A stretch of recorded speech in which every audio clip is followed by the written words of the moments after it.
irraanfadha bara sana hundumtuu narraa goree waa'ee koos itti dhiisee Yesuus duwwaadha gara kootti kan goree hundumtuu narraa goree waa'ee koos itti dhiisee Yesuus duwwaadha gara kootti kan goree Yesuus michuudha boonaa Abba kan guyyaa rakkinaa Yesuus michuudha boonaa Abba kan guyyaa rakkinaa sin jaalladha Abbaa koo sin jaalladha sin mararsiifadha sin jaalladha Yesuus sin jaalladha darran si jaalchifadha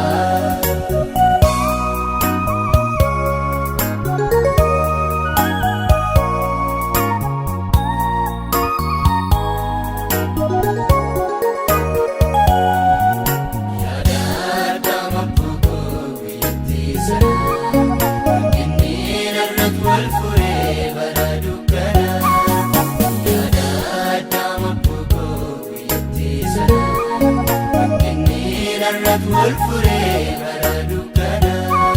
jireenyaaf abdii kutadhee himimmaan dhangalaasee michuu warra gaggaatamanii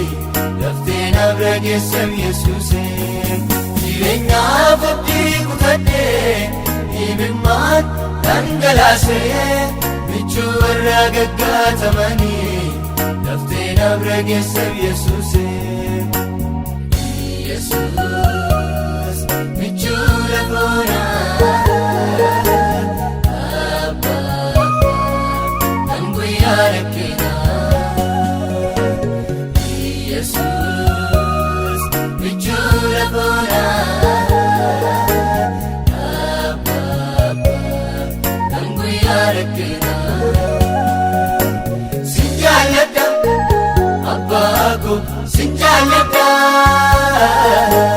sin mararsiifadha sin jaalladha Yesuus sin jaalladha darran si jaalchifadha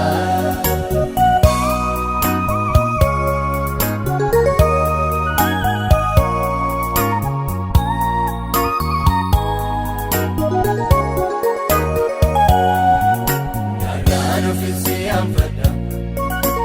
Sinan argee mul'inaa caalchisee sileelleeffadha Sinan argee qabbanaa garaan ofiisi anfadha Sinan argee mul'inaa caalchisee sileelleeffadha Sinan argee qabbanaa gochaa kee yemmuu yaadu garaa kootu nanaafama keessa kootti dhaga'ama galataaf hanqaafama gochaa kee yemmuu yaadu garaa kootu nanaafama keessa kootti dhaga'ama galataaf hanqaafama sittaatu Abbaa koo arsaan koo garaa kee cibse michuudha